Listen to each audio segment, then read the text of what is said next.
Unknown gunman पाकिस्तानात घुसून दहशतवाद्यांना मारतात आहे. पण माझा प्रश्न असा आहे, की याच्यामुळे दहशतवाद संपलेला आहे का? या प्रश्नाच्या उत्तरासाठी थोडं मागे जायला लागेल. वेडनेसडे सिनेमातला हा डायलॉग आठवतो का? मैं वो हूं जो काम पर जाता है तो उसकी बीवी को लगता है जंग पे जा रहा है, पता नहीं लौटेगा या नहीं।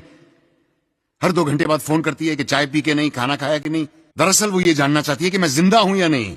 तो काय असा होता जेव्हा सतत बॉम्बस्फोट, सगळीकडे आतंकवादी हमले, काश्मीर, मुंबई, दिल्ली, बंगळुरू, कोइंबतूर, गया, पुणे, अहमदाबाद, भारतातला कुठलाच कोपरा सुटलेला नव्हता. कितीतरी निष्पाप लोकांचे बळी गेले, कितीतरी निष्पाप लोक परमनंटली अपंग झाले, कितीतरी परिवार उद्ध्वस्त झाले. 2014 मध्ये मोदीजींचे सरकार आली आणि परिस्थिती बदलली. जशास तसे उत्तर द्यायला सुरुवात झाली. सर्जिकल स्ट्राईक, पुढे एअर स्ट्राईक आणि मागच्या वर्षी ऑपरेशन सिंदूर. ये नया भारत है, ये घर में घुसेगा भी और मारेगा भी. पण एवढं सगळं झालं तरी माझा प्रश्न तोच आहे, दहशतवाद संपलेला आहे का? मला असं वाटतं दहशतवाद संपलेला नाहीये, त्याची फक्त कार्यपद्धती बदलली आहे. आधीच्या दहशतवादामध्ये निर्दोष लोकांचा बळी जायचा, आताच्या दहशतवादामध्ये संपूर्ण परिवाराचा बळी जातोय. आधीच्या दहशतवादी हमल्यांमध्ये जखमा दिसून यायच्या, आताच्या दहशतवादी हमल्यांमध्ये झालेल्या जखमा परिवाराच्या बाहेर कोणाला दिसत पण नाही. आधीच्या दहशतवादामध्ये मृत व्यक्तीला, अपंग व्यक्तींना निदान सरकारकडनं कंपन्सेशन मिळायचं. आता जे दहशतवादी हमले होतात आहे त्याच्यामध्ये त्या पीडित व्यक्तीला,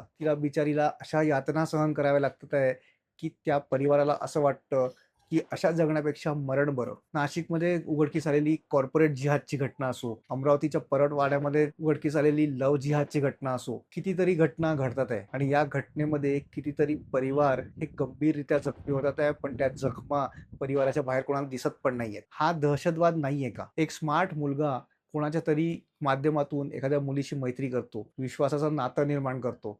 त्या विश्वासाच्या नात्यावरती मैत्री वाढत जाते, त्याच्यातनं प्रेमसंबंध निर्माण होतात, त्याच्यातनं तिला इम्प्रेस करण्यासाठी जे काय करायचं आहे ते केलं जातं. पुढे शारीरिक संबंध प्रस्थापित केले जातात आणि ते करत असताना इंटिमेट फोटोज आणि व्हिडिओज क्लिक केले जातात आणि पुढे तेच ब्लॅकमेलिंगचं हत्यार बनतं. त्या फोटोज आणि व्हिडिओजच्या भरोश्यावरती त्या मुलीकडनं काय काय करून घेतलं जातं. कधी पैशांची मागणी, कधी धर्मांतरणाची मागणी, रोजे ठेवा, गोमांस खा, हिजाब घाला आणि या सगळ्या गोष्टी इतक्यावरच थांबत नाही. किळसवाणा प्रकार असा होतो की ती पैसे पुरवू शकली नाही तर तिला इतर पुरुषांच्या शारीरिक चैनी पुरवण्यासाठी पाठवलं जातं. तिच्याकडनं जबरदस्तीने ते काम करून घेतलं जातं. अनेक त्यातल्या अल्पवयीन मुली असतात, त्यांना या जीवनापेक्षा मरण बरं असं वाटत नसेल का? मग या दहशतवादाचं करायचं काय? या दहशतवादावरती तोडगा काय आहे? माझं असं पर्सनल मत आहे, सरकार त्यांचं काम जे काय करायचं असेल ते करेल, करेल नाही करेल, पक्ष येतील जातील, सरकार येतील जातील, समाज टिकला पाहिजे. आपण समाज म्हणून याच्या विरोधात काय करू शकतो? त्याच्यासाठी ती मोडस ऑपरेंडी समजून घ्यावी लागेल आणि त्याच्यावरती काम करावं लागेल. पुढच्या भागात त्याच्या सोल्युशनवर आपण बोलूया. तोपर्यंत स्टे ट्यून्ड.